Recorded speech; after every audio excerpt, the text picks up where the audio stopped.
ಸರ್ಕಾರಿ ಹೊರಗುತ್ತಿಗೆ ಆಧಾರದಲ್ಲಿ ಚಿಕ್ಕಬಳ್ಳಾಪುರ ಜಿಲ್ಲಾ ಪಂಚಾಯಿತಿಯಲ್ಲಿ ಕಾರು ಚಾಲಕನಾಗಿ ಕೆಲಸ ನಿರ್ವಹಿಸುತ್ತಾ ಇದ್ದ ಬಾಬುರವರು ಇತ್ತೀಚೆಗೆ ಜಿಲ್ಲಾ ಪಂಚಾಯಿತಿ ಆವರಣದಲ್ಲಿ ಆತ್ಮಹತ್ಯೆ ಮಾಡಿಕೊಂಡಿದ್ದು, ಅದಕ್ಕೆ ಪೂರಕವಾಗಿ ತಪ್ಪಿತಸ್ಥರ ವಿರುದ್ಧ ಕಾನೂನು ಕ್ರಮ ಕೈಗೊಳ್ಳುವಂತೆ ಮತ್ತು ಮೃತನ ಕುಟುಂಬಕ್ಕೆ ಸರ್ಕಾರದಿಂದ ಸೌಲಭ್ಯಗಳನ್ನು ಒದಗಿಸುವಂತೆ ಸರ್ಕಾರಿ ಹೊರಗುತ್ತಿಗೆ ನೌಕರರ ಸಂಘದ ರಾಜ್ಯಾಧ್ಯಕ್ಷರಾದ ಸುಧಾಕರ್ ಅವರ ನೇತೃತ್ವದಲ್ಲಿ ರಾಜ್ಯ ಸಮಿತಿಯ ರಾಜ್ಯ ಸಂಚಾಲಕರಾದ ಗಂಗಾಧರ್ ಎನ್, ರಾಜ್ಯ ವಕ್ತಾರರು ಖಜಾಂಚಿಗಳಾದ ಸುನೀಲ್ ಕೆ.ಸಿ. ರಾಜಾ, ಮಹಿಳಾ ಘಟಕದ ಪ್ರಧಾನ ಕಾರ್ಯದರ್ಶಿಗಳು ನಂದಿನಿ ಹಾಗೂ ಚಿಕ್ಕಬಳ್ಳಾಪುರ ಜಿಲ್ಲಾ ಸಮಿತಿಯ ಜಿಲ್ಲಾ ಗೌರವಾಧ್ಯಕ್ಷರಾದ ಮುನಿರಾಜು, ಜಿಲ್ಲಾಧ್ಯಕ್ಷರಾದ ರಾಜೇಶ್ ವೈವಿ, ಜಿಲ್ಲಾ ಪ್ರಧಾನ ಕಾರ್ಯದರ್ಶಿ ಸಿಡಿ ವೆಂಕಟೇಶ್, ಉಪಾಧ್ಯಕ್ಷರಾದ ನರಸಿಂಹಮೂರ್ತಿ, ಕಾರ್ಯದರ್ಶಿ ಶ್ರೀಕಾಂತ್, ದೇವರಾಜು ಹಾಗೂ ಜಿಲ್ಲಾ ಪದಾಧಿಕಾರಿಗಳು ಚಿಕ್ಕಬಳ್ಳಾಪುರ ಜಿಲ್ಲಾಧಿಕಾರಿಗಳನ್ನ ಭೇಟಿ ಮಾಡಿ ಸರ್ಕಾರಿ ಹೊರಗುತ್ತಿಗೆ ನೌಕರರ ಸಂಘದಿಂದ ಮನವಿ ಪತ್ರವನ್ನು ಸಲ್ಲಿಸಲಾಯಿತು.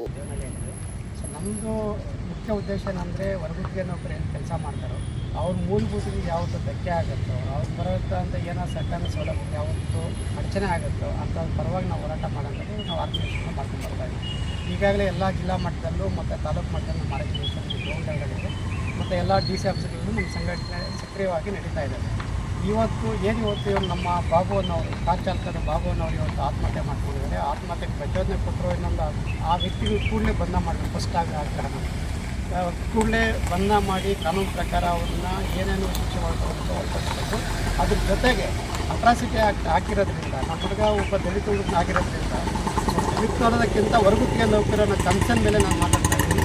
ಅವ್ರು ಸರ್ಕಾರದಿಂದ ಬರುವಂಥ ಏನು 8 ಲಕ್ಷ ತಿಂಗಳು ಪರಿಹಾರ ಆಗಿರ್ಬೋದು, ಮತ್ತು ಅವರು ಸರ್ಕಾರಿ ಉದ್ಯೋಗ ಕೊಡಬೇಕು, ಮತ್ತು ಅವ್ರ ಮಕ್ಕಳಿಗೆ ಶಿಕ್ಷಣ ಇಡೀ ಅವರು ಎಷ್ಟು ಶಿಕ್ಷಣ ಮಾಡ್ತಾರೋ ಅದನ್ನು ಸರ್ಕಾರದಿಂದ ಭರಿಸಲೇಬೇಕು ಅಂತೇಳಿ ಕಾನೂನಲ್ಲಿ ಅವಕಾಶ ಇದೆ. ಆ ಕೆಲಸ ಮಾಡಲಿ ಅಂತೇಳಿ ಇವತ್ತು ನಾವು ಜಿಲ್ಲಾಡಳಿತದಲ್ಲಿ ಮನೆ ಜಿಲ್ಲಾಧಿಕಾರಿಗಳಿಗೆ ಭೇಟಿ ಮಾಡಿ ಅವ್ರಿಗೆ ಇದನ್ನು ವಿಶೇಷ ಪ್ರಕರಣ ಪರಿಗಣಿಸಿ ಸರ್ ಅಂತ ಹೇಳಿದ್ದೀವಿ. ಯಾಕಂದರೆ ಇಂಥ ಪ್ರಕರಣ ಇಡೀ ರಾಜ್ಯದಲ್ಲಿ ಇದುವರೆಗೂ ಎಲ್ಲೂ ಆಗಿಲ್ಲ. ಇದರ ಒಂದು ಜಿಲ್ಲಾಧಿಕಾರಿ ಕಚೇರಿಯಲ್ಲಿ ಒಂದು ನಿರ್ಣಯ ಕೊಡೋ ಪರಿಸ್ಥಿತಿಗೆ ಒಬ್ಬ ಹೊರಗುತ್ತಿಗೆ ನೌಕ ಬಂದಿದ್ದಾರೆ ಅಂತಂದರೆ ಅವರು ಕೆಲಸದ ಒತ್ತಡ ಇರೋದು ಇಲ್ಲ ಬೇರೆ ಒತ್ತಡ ಇದೆಯೋ ತನಿಖೆ ಆದಮೇಲೆ ಗೊತ್ತಾಗುತ್ತೆ. ಯಾಕಂದ್ರೆ ನಾವು ಅದನ್ನು ಕ್ವಶನ್ ಮಾಡೋದು ಬೇಡ ಸದ್ಯಕ್ಕೆ. ಬಟ್ ಇವಾಗ ನಮ್ಮ ನೌಕರ ಏನು ಆತ್ಮಹತ್ಯೆ ಮಾಡ್ಕೊಂಡಿದ್ದಾನೋ ಅದಕ್ಕೆ ಬರಬೇಕಾದಂಥ ಸವಲತ್ತುಗಳು ಕೂಡಲೇ, ಯಾಕಂದರೆ ಎಲ್ಲ ಪ್ರಕರಣದಲ್ಲೂ 3 ತಿಂಗಳು ಚಾರ್ಜ್ ಶೀಟ್ ಹಾಕ್ತೀವಿ ಅಂತ ಕಾನೂನಿದೆ. ಇದನ್ನು ವಿಶೇಷವಾಗಿ ಪರಿಗಣಿಸಿ ವಿಶೇಷ ಪ್ರಕರಣ ಅಂತ ಪರಿಗಣಿಸಿ 15ರಿಂದ 30 ದಿನ ಒಳಗಡೆ ಚಾರ್ಜ್ ಶೀಟ್ ಆಗಬೇಕು ಅಂತ ನಾವು ಈಗಾಗಲೇ ನಾವು ಡಿ ಸಾಹೇಬ್ರಿಗೆ ಮನವಿ ಮಾಡಿದ್ದೀವಿ. ಪೊಲೀಸ್ ಇಲಾಖೆ ಕಳಿಸ್ಕೊಡಿ ಅಂತ ಹೇಳಿದ್ದೀವಿ. ಈಗ SP ಸಾಹೇಬ್ರನ್ನು ಭೇಟಿ ಮಾಡಿ ಈ ಮನವಿಯನ್ನು ಅವ್ರಿಗೂ ಮಾಡ್ತಾಯಿದ್ದೀವಿ ಸರ್. ಸೊ ಈಗ ಈ ಪ್ರಕರಣಕ್ಕೆ ಸಂಬಂಧಿಸಿದಂತೆ SP ಸಾಹೇಬ್ರನ್ನ ನೀವು ಭೇಟಿ ಆಗ್ತಾ ಇದ್ದೀನಿ ಅಂತ ಹೇಳಿದ್ವಿ. ಅವ್ರ ಹತ್ರ ನಿಮ್ಮ ಸಂಘಟನೆಯ ಕಡೆಯಿಂದ ಯಾವ ರೀತಿ ಅವ್ರಿಗೆ ಮೆಮೊರಾಂಡಮ್ ಕೊಡಕ್ಕೆ ಹೋಗ್ತಾ ಇಲ್ಲ ಅಥವಾ ಮೆಮೊರಾಂಡಮ್ ಕೊಡ್ತೀವಿ. ಏನಂದರೆ ಈಗಾಗಲೇ FIR ಆಗಿದೆ. FIR ಆಗಿರೋಂಥ ವ್ಯಕ್ತಿಗಳ ಮೇಲೆ ಕಾನೂನು ಪ್ರಕಾರ ಕ್ರಮ ತಗೊಳ್ತಾರೆ. ಅದ್ರ ಜೊತೆಗೆ ಚಾರ್ಜ್ ಶೀಟ್ ಹಾಕೋದಕ್ಕೆ ವಿಳಂಬ ಮಾಡ್ತಾರೆ. ಯಾಕಂದರೆ ಇದರಲ್ಲೇ ರಾಜಕೀಯ ಒತ್ತಡಗಳಿಂದ ಚಾರ್ಜ್ ಶೀಟ್ ವಿಳಂಬ ಮಾಡೋದ್ರಿಂದ ಎಷ್ಟು ವಿಳಂಬ ಮಾಡಿದ್ರೆ ಅಷ್ಟು ನಾವು ಸೌಲಭ್ಯ ಕೊಡೋದಕ್ಕೆ ವಂಚಿತರಾಗ್ತೀವಿ. ಅದರಿಂದ ಕೂಡಲೇ ಬೇಗ ಅದನ್ನು ಚಾರ್ಜ್ ಶೀಟ್ ಹಾಕಿ ಅಂತೇಳಿ ನಾವು ಒತ್ತಾಯ ಮಾಡ್ತಾಯಿದ್ದೀವಿ. ಮತ್ತು ಯಾರ್ಯಾರು ತಪ್ಪಿಸಿದಾರೋ ಅವ್ರ ತನಿಖೆಯಲ್ಲಿ ಏನು ಪ್ರೂವ್ ಆಗುತ್ತೋ ಅವ್ರ ಮೇಲೆಲ್ಲ ಕಾನೂನು ಕ್ರಮ ತಗೋಬೇಕಂತ ನಾವು ಈಗ ಇಲಾಖೆಗೆ ಮನವಿ ಮಾಡೋಕ್ಕೆ ಹೋಗ್ತಾಯಿದ್ದೀವಿ. ಸರ್, ಈಗ ನಿಮ್ಮ ಹೊರಗುತ್ತಿಗೆ ನೌಕರರಿಗೆ ಒಂದು ಸಂಘಟನೆ ಅಂತ ಮಾಡ್ಕೊಂಡಿದ್ದೀವಿ ಅಂತ ಹೇಳಿದ್ರಿ. ಈಗ ನಿಮ್ಮ ಹೊರಗುತ್ತಿಗೆಯಲ್ಲಿ ಇಂತಿಷ್ಟು ಜನ ರಿಜಿಸ್ಟರ್ ಅಂತ ಮಾಡ್ಕೊಂಡಿರ್ತಾರ. ರಿಜಿಸ್ಟರ್ ಮಾಡ್ಕೊಂಡಿರೋರಿಗೆ ನೀವು ಇನ್ಶೂರೆನ್ಸ್ ಪಾಲಿಸಿಗಳ ಥರ, ಲೈಫ್ ಇನ್ಶೂರೆನ್ಸ್ ಪಾಲಿಸಿಗಳ ಥರದ್ದು ಏನಾದರೂ ಸೌಕರ್ಯ? ನಾವು ಹೌದು, 1 ಲಕ್ಷ ನಮ್ಮದು 250 ರೂಪಾಯಿ ಮೆಂಬರ್ಶಿಪ್ ಫೀಸ್ ತಗೊಂಡ್ರೆ ನಾವು 1 ಲಕ್ಷದ ವಿಮೆ ಕೊಡ್ತಾ ಇದ್ದೀವಿ ನಾವು ಆರ್ಗನೈಸೇಷನಿಂದ ಓನಾಗಿ. ಅದು ಹೆಂಗೆ ಅಂತ ಹೇಳಿದ್ರೆ, ಇನ್ ಕೇಸ್ ಎಲ್ಲಾದರೂ ಟ್ರಾವೆಲಲ್ಲಿ ಹೋದಾಗ ಅವನೇನೋ ಬೈಕಲ್ಲೇ ಆಫೀಸ್ಗೆ ಹೋಗೋ ಟೈಮಲ್ಲೋ ಇಲ್ಲ ಆಫೀಸ್ ಕೆಲಸದ ಮೇಲೆಲ್ಲ ಹೊರಗಡೆ ಹೋದಾಗ ಇನ್ ಕೇಸ್ ಏನಾದರೂ ಆಕ್ಸಿಡೆಂಟಲ್ ಡೆತ್ ಆದರೆ ಅದರಿಂದ 1 ಲಕ್ಷ ಕೊಡುವಂಥ ಕೆಲಸ ನಾವು ಸರ್ಕಾರಿ ವರ್ಗದಿಂದ ಮಾಡ್ತಾಯಿದ್ದೀವಿ. ಸೊ ಅದು ಬಿಟ್ಟು ಬೇರೆ ಹಾರ್ಟ್ ಅಟ್ಯಾಕ್ ಆಗಲಿ ಇನ್ನೊಂದು ಬೇರೆ ಬೇರೆ ರೀತಿಯಲ್ಲೇ ಆತ್ಮಹತ್ಯೆ ಇಲ್ಲ ಬೇರೆ ಥರ ಏನೋ ತೀರ್ಕೊಂಡ್ರೆ ಅದಕ್ಕೆ ಪರಿಹಾರ ಕೊಡೋದಕ್ಕೆ ತಮ್ಮ ಸಂಬಂಧಪಟ್ಟ ಏಜೆನ್ಸಿಗಳಿದ್ದಾವೆ. ಇವಾಗ ಏನಲ್ಲಿ PF ಆಗಿರ್ಬೋದು, ESI ಕವರ್ ಆಗಿರೋಂಥ ಏಜೆನ್ಸಿಗಳಿದ್ದಾವೆ. ಕೂಡಲೇ ಗುತ್ತಿಗೆದಾರರ ಹತ್ರ ಮಾತಾಡಿ ಅದೇನು ಆಸ್ಪತ್ರೆ ಪಾಲಿಸಿ ಕೊಡಬೇಕು ಅದು ಕೊಡಿಸೋಂಥ ಕೆಲಸ ಹೊರಗುತ್ತಿಗೆ ನೌಕರ ಸಂಘದಿಂದ ಮಾಡ್ತೀವಿ. ನಾವೇನಾದರೂ ಆಕ್ಸಿಡೆಂಟಲ್ಲಿ ಏನಾದರೆ ಖಂಡಿತವಾಗಿ ನಾವು ಸರ್ಕಾರಿ ಹೊರಗುತ್ತಿಗೆ ನೌಕರ ಸಂಘದಿಂದ ನಮ್ಮ ನೌಕರರಿಗೆ 1 ಲಕ್ಷ ಕುಟುಂಬಕ್ಕೆ ಅವಲಂಬಿತ ಕೊಡುವಂಥ ಕೆಲಸ ನಾವು ಮಾಡ್ತೀವಿ.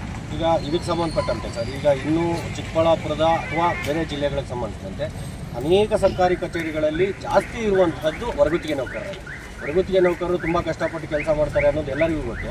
ಈ ನೌಕರರಿಗೆ ಏನಾದರೂ ಸಮಸ್ಯೆಗಳಾದರೆ ಆ ಸಮಸ್ಯೆಗಳ ಪರ ಧ್ವನಿ ಎತ್ತುವಂಥ ಕೆಲಸ ನಿಮ್ಮ ಸಂಘಟನೆಯಿಂದ ಆಗುತ್ತೆ? ಆಲ್ರೆಡಿ ಮಾಡ್ತಾ ಇದ್ದೀವಿ ಸರ್. ಇದೊಂದೇ ಪ್ರಕರಣ ಅಲ್ಲ, ತುಂಬ ಪ್ರಕರಣಗಳಲ್ಲಿ ಈಗಾಗಲೇ ನಮ್ಮ ಹೊರಗುತ್ತಿಗೆ ನೌಕರ ಸಂಘದ ಹೋರಾಟಗಳು ಮಾಡ್ತಾ ಇದ್ದೀವಿ. ಸುಮಾರು 3 ಲಕ್ಷ ಜನ ಇದ್ದೀವಿ ನಾವು ಕರ್ನಾಟಕ ರಾಜ್ಯದಲ್ಲಿ. 3 ಲಕ್ಷ ಜನ ವಿವಿಧ ಇಲಾಖೆಗಳಲ್ಲಿ ನಿಗಮಗಳಲ್ಲೆಲ್ಲ ಕೆಲಸ ಮಾಡ್ತಾಯಿದ್ದೀವಿ. ನಮ್ಮ ಮಾಹಿತಿ ನಮ್ಗೆ ಬಂದ ಕೂಡಲೇ ನಮ್ಮ ಸಂಘಕ್ಕೆ ಯಾವುದೇ ನೌಕರ ಆಗಲಿ, ಅವ್ರ ಮೆಂಬರ್ ಆಗಿರಲಿ ಆಗಿರೋದಿರಲಿ ಹೊರಗುತ್ತಿಗೆಯಲ್ಲಿ ಕೆಲಸ ಮಾಡ್ತಾಯಿದ್ದೀವಿ ಅಂತಂದರೆ ಅವ್ರು ನಮ್ಮ ಸದಸ್ಯ, ಕುಟುಂಬ ಸದಸ್ಯ. ಅವ್ರ ಪರವಾಗಿ ನಾವು ಕಾನೂನು ಹೋರಾಟಗಳು ಮಾಡ್ತಾನೇ ಇದ್ದೀವಿ. ಲಾಸ್ಟ್ ಟೈಮ್ ಚಿಕ್ಕಬಳ್ಳಾಪುರ ನಾವು 2ನೇ ಸಲ 3ನೇ ಸಲ ನಾವು ಅಟೆಂಡ್ ಮಾಡ್ತಾರೆ ನಮ್ಮ ನೌಕರ ಪರವಾಗಿ. ಸೊ ಆ ರೀತಿ ಬೇರೆ ಬೇರೆ ಬೆಂಗಳೂರಲ್ಲಿ ಮಾಡಿದ್ದೀವಿ, ಮತ್ತು ಮೈಸೂರಲ್ಲಿ ಲಾಸ್ಟ್ ಟೈಮ್ ಮಾಡಿದ್ವಿ, ಮತ್ತು ಬೀದರು, ಗುಲ್ಬರ್ಗ ಕಡೆ ಎಲ್ಲ ಮಾಡ್ಕೊಂಡು ಬರ್ತಾಯಿದ್ದೀವಿ. ಯಾವುದೇ ನೌಕರ ನಮ್ಮ ಫೋನಲ್ಲಿ ಇಲ್ಲ ವಾಟ್ಸಪ್ಪಲ್ಲಿ ಮಾಹಿತಿ ಕೊಟ್ಟ ಕೂಡಲೇ ನಾವು ಅಧಿಕಾರಿನಾಗಿದ್ದು ಗುತ್ತಿಗೆದಾರನ ಸಂಪರ್ಕಿಸಿ ಕೂಡಲೇ ಅವ್ರಿಗೆ ಪರಿಹಾರ ಕೊಡುವಂಥ ಒಂದು ಕೆಲಸ ನಾವು ಹೊರಗುತ್ತಿಗೆ ನೌಕರರನ್ನ ಮಾಡ್ತಾಯಿದ್ದೀವಿ. ಮತ್ತು ಈ ಪ್ರಕರಣಕ್ಕೆ ಸಂಬಂಧಿಸಿದಂತೆ ಈಗ ಮೃತ ಬಾಬು ಅವರ ಕುಟುಂಬದ ಜೊತೆ ಮಾತಾಡುವಂಥ ಪ್ರಯತ್ನ ಏನಾದರೂ ಮಾಡಿ ಇವಾಗ ಇಲ್ಲಿ ನಾವು ಅಪ್ಡೇಟ್ ತೊಗೊಂಡಿದ್ದೀವಿ. ಇವತ್ತು ಸಾಹೇಬ್ರು ಹೇಳಿದ್ದಾರೆ 4.5 ಲಕ್ಷ ಇವತ್ತು ಬೆಳಗ್ಗೆನೇ ಕೊಟ್ಟು ನಾವು ಕೆಟ್ಕೊಂಡು ಅಂತೇಳಿ. ಇವಾಗ ಡಿ ಡಿ ಅವ್ರನ್ನ ವಿಚಾರಿಸಿ, ಸಮಾಜ ಕಳೆ ಇಲಾಖೆ ಡಿ ಡಿ ಅವ್ರ ಅಂಡರ್ ಬರುತ್ತೆ ಇದು ಪರಿಹಾರ ಕೊಡೋಂಥದ್ದು. ಸೊ ಅವ್ರು ವಿಚಾರಿಸಿ ಏನು ಸ್ಟೇಜಲ್ಲಿ ತಿಳ್ಕೊಂಡು ಇದಕ್ಕೆ ಆ ಥರ ಅವ್ರಿಗೇನು ಕೊಟ್ಟರೆ ಅವ್ರು ಆ ಪ್ರೋಸೆಸ್ ಮುಗಿಸ್ಲಿ. ಯಾಕಂದರೆ ನೆನ್ನೆನೋ ಮೊನ್ನೆನೋ ಮಣ್ಣಾಗಿರೋಂಥ ಬಾಬು ಅವರು ಇವಾಗ ದುಃಖದಲ್ಲಿ ಇರ್ತಾರೆ. ಇವಾಗ ನಾವು ಹೋಗಿ ಸಾಂತ್ವನ ಹೇಳೋದಕ್ಕಿಂತ ಈಗಾಗಲೇ ಸ್ಥಳೀಯ ಶಾಸಕರು ಹೋಗಿ ಭೇಟಿ ಮಾಡಿದ್ದಾರೆ. ಅವ್ರೇನು ಸರ್ಕಾರದಿಂದ ಬರೋಂಥ ಸವಲತ್ತುಗಳು ಕೊಡಿಸ್ತೀವಿ ಅಂತ ಹೇಳಿದರೆ ತುಂಬ ಸಂತೋಷದ ವಿಷಯ. ಬೇಗ ಕೊಡಿಸ್ಲಿ. ಅದು ಯಾರೇ ಆದ್ರೂ ನಮ್ಮದು ಒಂದು ಹ್ಯೂಮನ್ ಬೀಯಿಂಗ್ ಮಾನವತೆಯಿಂದ ಮಾತಾಡಬೇಕಾಗುತ್ತೆ. ದಯವಿಟ್ಟು ಬೇಗ ಆ ಕೆಲಸ ಮಾಡಲಿ ಅಂತೇಳಿ ನಾನು ಶಾಸಕರು ಅಭಿನಂದನೆ ಸಲ್ಲಿಸ್ತೀನಿ. ಬೇಗ ಆ ಕೆಲಸ ಮಾಡಿ ಆ ಕುಟುಂಬಕ್ಕೆ ಒಂದು ಆಧಾರ ನೀಡಲಿ ಅಂತೇಳಿ ಸಂಬಂಧ thank you so much sir. ಏನಂತಂದರೆ ನೊಂದವರ ಶೋಷಿತರ ಕಡೆ ಬಹಳ ಬೇಗ ಬಂದು ಪ್ರತಿಧ್ವನಿಯಾಗಿ ನೀವು ಪ್ರತಿಕ್ರಿಯಿಸ್ತಾ ಇದ್ದೀರಾ, ಮತ್ತು ಅವರ ಕುಟುಂಬಕ್ಕೆ ಏನು ಸರ್ಕಾರದಿಂದ ಸವಲತ್ತುಗಳು ಬರಬೇಕು ಅದನ್ನು ಒದಗಿಸೋದ್ರಲ್ಲಿ ಬಹಳ ಇನಿಷಿಯೇಟಿವ್ ತೊಗೊಂಡು ಅದನ್ನು ಬೇಗ ಆದಷ್ಟು